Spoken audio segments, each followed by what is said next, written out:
tal compañeros? Nosotros somos los integrantes del grupo número 6 y les vamos a ofrecer una serie de videotutoriales respecto al uso de Git. Mis compañeros les expondrán los links de todos los demás videos. Igual se los voy a dejar aquí en la descripción del video.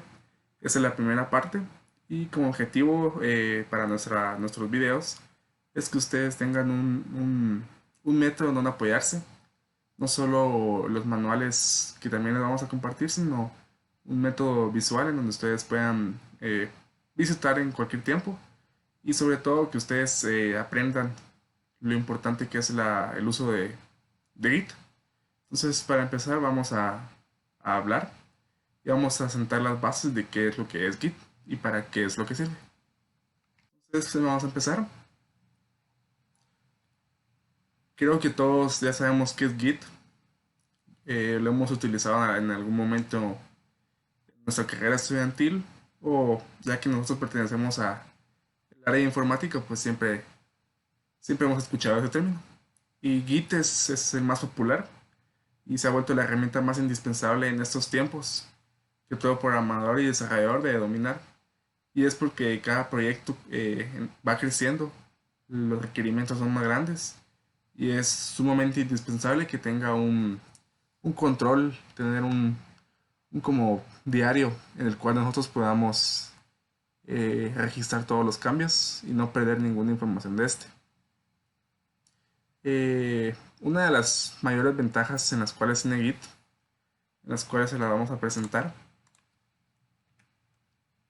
y es que Git acompaña en todo momento el ciclo de vida de un proyecto.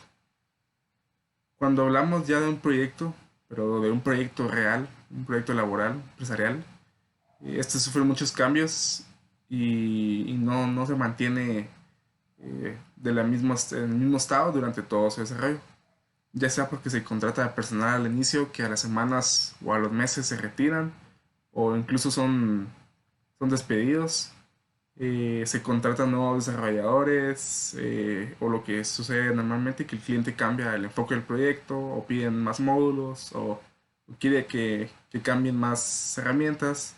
Entonces, como esto hace que cada día o cada semana pues los módulos se agreguen o se extraigan y hace que nuestro código pues vaya cambiando y sea estructurado de una forma no optimizada.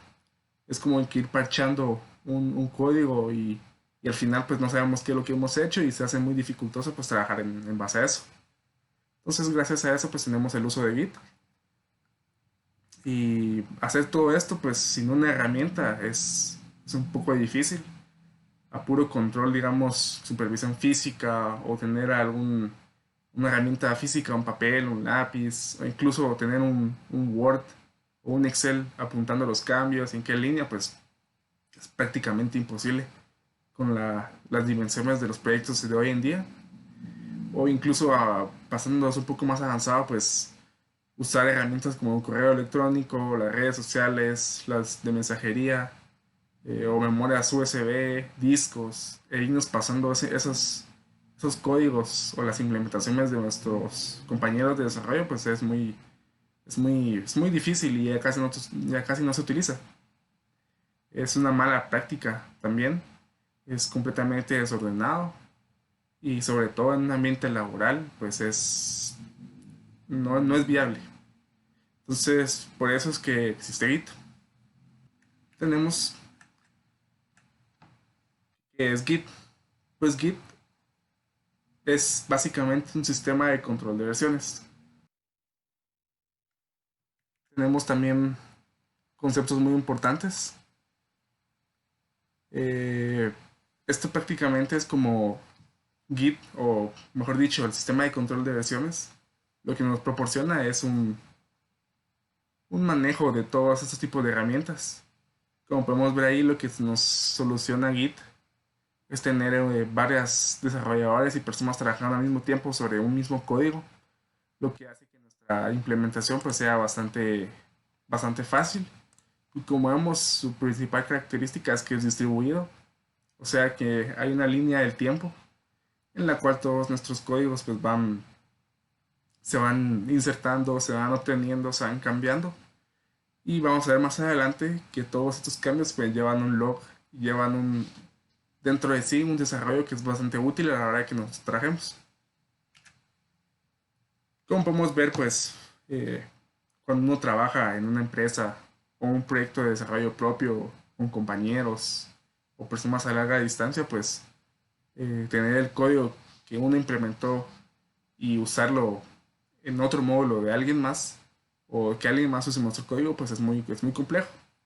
Entonces, los sistemas de control de versiones pues logran una implementación casi perfecta en cuanto al desarrollo de software, ya que no es necesario estar ni en la misma empresa ni en ni prácticamente en el mismo ambiente laboral, obviamente ni en el mismo país o la ubicación geográfica, ya que solamente se necesita una conexión a internet para obtener los cambios. Ojo con eso, porque no es necesario trabajar con internet siempre, sino es necesario tener internet para poder obtener la actualización más al día de lo que de lo que tenemos en nuestro código o en nuestro trabajo. Sin embargo, se puede trabajar en forma remota sin conexión a internet, sin ninguna conexión a ningún lado, más que solo nuestra computadora. Y cuando creamos necesario que nuestro código ya puede ser implementado en el trabajo en general o necesitamos obtener un trabajo de alguien más, pues ahí sí necesitamos una conexión a internet. Pero de lo contrario, pues se puede trabajar de las dos formas, en línea o en offline. Entonces, como les venía platicando, esta es una pequeña analogía. Es como tener un diario. Este diario pues registra ahí sí que prácticamente fecha, hora, nombre, eh, qué hizo cambio, en qué línea del código hizo cambio, en qué columna. Entonces todo esto lo guarda Git y nos proporciona además de eso una herramienta de conflictos a la hora de que intentemos cambiar algo que en ese tiempo no existe, pues bueno, entonces nos avisa que tenemos un error y nos da muchas herramientas para el cual nosotros podemos solucionar ese problema. Entonces, es una pequeña analogía que es como un diario digital con una potencia inimaginable, la cual es como el diario del proyecto. Y cualquier duda o problema, pues recurrimos a ese diario y él debe ser capaz de devolvernos información valiosa. Tenemos como principal característica que es el control de versiones. ¿Y qué es el control de versiones? Bueno, pues el control de versiones, viéndolo de una forma como un ejemplo, es tener una aplicación, digamos Facebook o Twitter, que digamos que actualmente está en su versión 3.0. Y decidimos, qué sé yo, agregarle nuevos colores, un modo oscuro o más características de seguridad o arreglando errores. Más adelante vamos a ver eso de errores. Entonces, ¿qué es lo que hacemos? Bueno, pues lo que hacemos es que creamos ese nuevo código, se implementa a nuestro proyecto en general y pues sabemos que la última versión es la última que hemos creado. Sin embargo, detrás de esto están todas las versiones anteriores y podemos regresar, aunque no lo vayamos a implementar en la versión que el usuario ve, pero podemos ir viendo cuáles fueron los cambios y qué fue lo que se cambió o se agregó. Y con esto tenemos un control de versiones, que es poder regresar o ver o apoyarse de versiones anteriores o futuras. También tenemos, que es por lo cual se utiliza, es la coordinación de trabajo entre múltiples desarrolladores. ¿Y qué es esto? Bueno, pues esto es poder tener, ahí sí que no hay necesidad de estar físicamente juntos. Y lo que nos proporciona esta herramienta es poder tener el código distribuido en tantas partes que simplemente necesitamos comunicarnos, ya sea vía conferencia virtual o algún servicio de mensajería privado o como WhatsApp o como Facebook o incluso desde el mismo Git podemos dejar mensajes en forma como de notas en el código y nuestros desarrolladores o nuestros compañeros del trabajo pues sabrían qué es lo que estamos haciendo y lo cual lo hace básicamente la herramienta esencial para el trabajo. El tracking de cambios y fechas, eso es muy importante. Cada vez que nosotros hacemos un cambio, ¿y a qué me refiero con eso? Con el más pequeño cambio que hagamos, pues eso va a generar un tracking que va a contener en qué parte del código, en qué fecha, en qué hora, en qué versión, en qué rama, como más adelante veremos. Y toda esta información va a ser bastante importante a la hora de que surja algún problema en posterior. Pues tenemos prácticamente toda la información en la cual nos podemos apoyar. Recuperación de versiones. Esto va de la mano con el control. ¿Y qué es lo que hace esto? Pues bueno, en dado caso nuestra app le hayamos implementado alguna nueva función, esté corriendo, pero surge algún problema que no hemos verificado o que no habíamos previsto, pues podemos volver fácilmente con simples comandos a la versión anterior que sabíamos que estaba en funcionamiento o al UMA anterior. Y con esto, pues prácticamente nuestros códigos se actualizan en un punto en el tiempo y ya tendríamos la versión más estable que queramos. Y no hay necesidad de, por ejemplo, de ir al código y decir línea por línea, ir buscando qué fue lo que falló o borrar hasta que funcione, sino simplemente tenemos varios puntos en donde sabemos que estaba funcionando y podemos volver en cualquier momento. Y por último, lo que les hablaba de trabajar en remoto o local. Esto nos permite la habilidad de no estar apegados a la conexión a internet, sino siempre poder trabajar de forma local y únicamente cuando sea necesario, ya sea para obtener cambios o subir, pues conectarnos al repositorio remoto. Ahora vamos a hablar un poco, antes que mis compañeros les brinden todos los demás videos, pues es muy importante que ustedes tengan en cuenta toda la terminología, ya que Git, por así decirlo, tiene su propio lenguaje, lo cual lo hace bastante. Hay muchas veces que escuchamos hablar a los compañeros de ciertos términos, no somos, es muy familiar o nos cuesta entender. Entonces, vamos a presentar un poco la terminología. Entonces, como primer punto, y lo más importante, tenemos la palabra repositorio. ¿Y qué es un repositorio? Bueno, pues un repositorio no es más que nuestro código, nuestro proyecto, o incluso nuestro archivo así simple de texto, en el cual se ha inicializado con un sistema de control de versiones y que está teniendo una constante revisión o está teniendo un constante historial. ¿Qué quiere decir con esto? Que nuestro código, al momento de que le implementamos un BSS, se convierte ese proyecto, ya no se le va a llamar proyecto, sino se le llama repositorio. ¿Y por qué? Porque es el que se va a estar alimentando o vamos a estar obteniendo de él toda la información necesaria.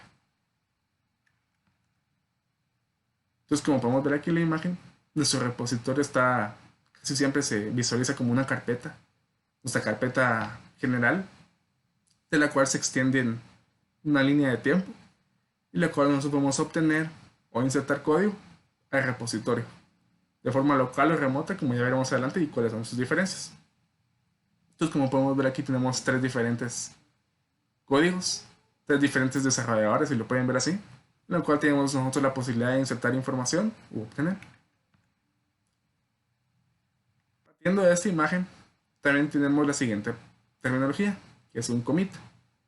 Y un commit, como me han escuchado decir, que es insertar código, pues commit es más que eso. Commit es una implementación nuestra que pueda o no funcione, pero es mejor que funcione, e insertarla al código principal o a una rama en específico. Y los commit es como decirle, mira, mi código ya está hecho, ya metelo como que al trabajo principal. Y siempre es como una buena práctica de programación, pues al commit agregarle un comentario. Y este comentario es bastante importante. Cuando les dije del trabajo en equipo, en desarrollo, pues si nosotros no comentamos qué es lo que hicimos, por muy buen programador que sea uno no puede que lea el código y entienda que haga el código, pero no va a saber la finalidad de él. Entonces, poniendo un simple comentario como módulo que asegura la conexión o módulo que obtiene las credenciales del servicio, pues con una simple oración o una simple palabra, pues ya la persona que vaya a trabajar con este código, pues ya tiene se cerciora totalmente de qué es lo que hace y ese código, qué es lo que debe devolver o hacer ese código. y ahí sí no hay ningún pierde. Entonces, el flujo de trabajo que utiliza Git, como vemos aquí, se le llaman ramas, que es su principal característica. ¿Cuál es esta? Que las ramas pues son, como lo hice, son subflujos o flujos aparte de trabajo. Entonces, por lo general siempre se utiliza la master, es esta línea verde, la cual es el principal código. La master por lo general es el proyecto que se le va a presentar al usuario final o el proyecto que va a ser en producción. ¿Qué me refiero con esto? La aplicación final que va a ser lanzada al público. Y como vemos aquí, las ramas son implementaciones o errores de las cuales se apartan. ¿Y qué son estos? Pues son el trabajo de cada persona. Si yo llego a trabajar en la empresa, pues tengo que crear una rama, la cual yo la voy a estar trabajando por todo el tiempo y luego la inserto. Llega otra persona, otro desarrollador, él tiene que crear otra rama, trabaja sobre ella y la implementa. Entonces así es como se trabaja de esta forma para no comprometer la línea principal. Simplemente son ramificaciones. Entonces como vemos ahí, les había platicado de las ramas de este lado. Entonces, si tenemos muchos desarrolladores al mismo tiempo, pues eso provoca algo que es muy interesante y que es el clon. ¿Y qué es clon? Pues no es más que copiar o clonar, como se le dice habitualmente, el código de repositorio. Nuestro repositorio es este el principal. Y clonar, ¿qué es lo que hace? Pues copia todo lo que esté ahí y lo pasa a nuestro trabajo personal o local. Y podemos hacerlo no solo una vez, sino n veces. Y no va a ser siempre el mismo clon. ¿Por qué? Porque si y ese código cambió a través del tiempo antes de que le hiciera este personaje clon, el personaje 2, entonces el clon de ese no va a ser igual que el clon que le hizo la primera persona. Entonces es una manera como de asegurar también, si lo quieren ver, es una característica bastante importante que era la recuperación de versiones o los errores, ya que si lo ven de esta forma, pues es muy poco probable que nuestro código en algún momento se vaya a perder o destruyamos el disco duro o la computadora de algún compañero se queme, se la roben, pues prácticamente nunca vamos a perder todo el proyecto. Sí puede que se pierdan ciertos módulos, pero en general la mayor cantidad, un 80% del código, pues nunca se va a perder porque está distribuido por tantas personas. Esta es una forma de ver las ramificaciones. Y vamos a partir de otro término importante que es un fork. Y aquí les pongo un ejemplo. Por ejemplo, si nosotros tenemos el más común, Linux. Pues Linux, como sabemos, es un sistema operativo basado en Unix. Y pues a partir de esto se han creado diversas versiones que son Ubuntu, Kali Linux, y tenemos un montón de más. Pero cada una agrega sus funciones. Pero su core principal, su núcleo, es Linux. Entonces podríamos ver esta línea azul como Linux y este desprendimiento, este fork, como un Ubuntu. Que quiere decir que a partir de alguna parte de nuestro código principal se genera, toma alguna funcionalidad o toda y genera su código o su implementación aparte. Esta implementación jamás va a volver a integrarse. ¿Por qué? Porque no es el objetivo. El objetivo es partir de algo, sea de nuestra master, y crear algo nuevo. Pero ese algo nuevo siempre va a tener como base la master. Es como por ejemplo, el ejemplo que les puse es bastante entendible. Que Ubuntu pues es completamente diferente a Kali Linux, pero dentro de él, su núcleo, trabaja con Linux. Entonces podría decirse que este es Ubuntu y si queremos otra, pues aquí dibujamos otra y ese sería Kali Linux. Pero todas se basan en algo en común, que es Linux. Una forma la forma en la que se trabaja esto, dejando de lado los fork, es los merge, los insertar. ¿Y qué quiere decir con esto? Que si digamos en esta primera imagen tenemos una rama nueva, pues esta rama nueva se le va a caracterizar como una independencia del código principal. Entonces, si nosotros hacemos acceso en este mismo instante a C2, pues lo que esté en C3 no se va a ver reflejado. ¿Por qué? Porque se ha separado en un instante anterior entre C1 y entre C2. Pero Luego de que nosotros decidamos insertar el código de C3 a la master, pues ese tiempo cambia. Entonces, como ven aquí, C2 sigue siendo C2, pero se ha extendido la línea de tiempo y se ha implementado el código en C3. Entonces, si ahora hacemos uso de C2, pues C2 ya va a tener el último o la última actualización, la cual incluye a C3. Entonces, es una forma de verlo en la cual se trabaja Git. A esto se le llama branch y merge. Branch, que es el inglés de rama, y merge, que es como sumergir, por así decirlo, o introducir nuestra rama a una rama en específico. Casi siempre es a la rama principal. Entonces, como vemos aquí, como les decía, otro tema importante es el tema de local y remoto. Local se llama el trabajo que están desde nuestras computadoras o un flujo de trabajo de alguna empresa. Y remoto se le llama al servidor del cual accedemos a obtener el código. Normalmente este servidor pues es de uso privado y es lo que nos ofrecen las demás empresas, como nuestros compañeros exponderán más adelante. Son GitHub, GitLab, Mercurial, todas estas pues son los servidores remotos. Y los locales pues simplemente son una dependencia de ellos.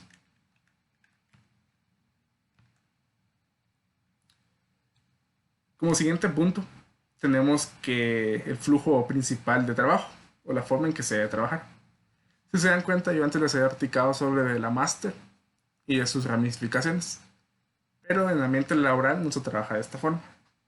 ¿Y cómo se trabaja? Pues se trabaja creando la master, como les había explicado, la que se le entrega al cliente, y la develop. ¿Y cuál es la develop? La develop es la que se le entrega a los desarrolladores y sobre la cual se hacen todos los cambios o se reparan cualquier error. ¿Para qué hacer esto? Para que la master no se comprometa y siempre la master sea la que maneja las versiones. Las versiones que se entregan al cliente o versiones de trabajo interno. Pero esta jamás se le van a hacer trabajos simultáneos. Siempre se va a hacer solo una inserción, un merge proveniente de develop. Y todas estas features serían trabajos de los desarrolladores o grupo de desarrolladores. La que sufriría más cambios es la develop, para no poder comprometer, como les había dicho, la master.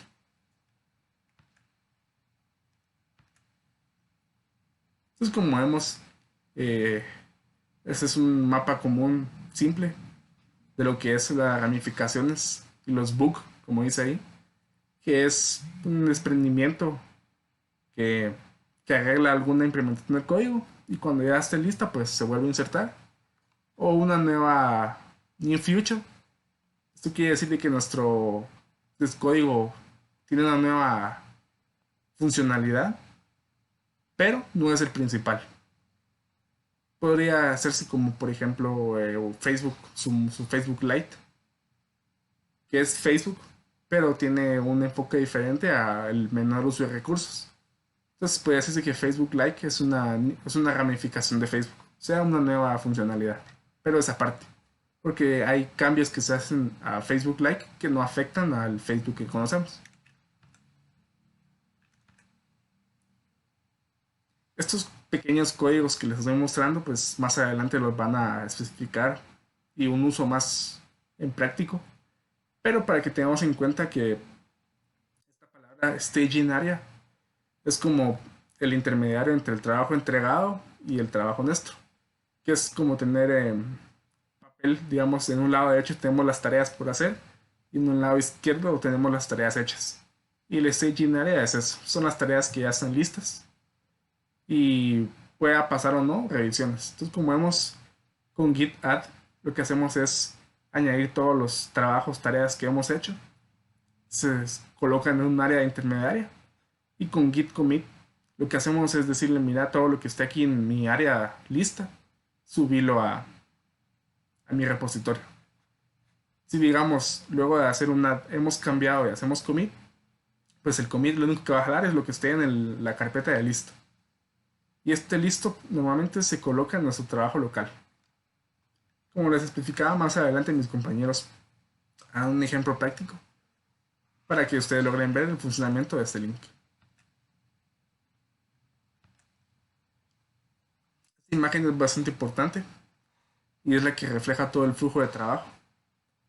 Como vemos, tenemos Remote Repository, la nube por así decirlo, y tenemos aquí los desarrolladores A, los desarrolladores B, los cuales pueden hacer diferentes usos de comandos, como lo que tiene que clonar, el push, que es un comando ya finalizado para meter al repositorio en la nube. Y como vemos aquí están las etapas, que es el trabajo que estamos haciendo, que es el color verde, el trabajo listo, y subirlo a nuestro repositorio local. Y local quiere decir que el trabajo solo se ha reflejado en nuestra compu. Y esos son los comandos intermediarios de cada uno de ellos, entre la nube y el trabajo local. Y obviamente estos son todos los comandos que el desarrollador web puede utilizar, que son prácticamente todos estos mismos, solo que aquí estamos viendo como un trabajo resumido.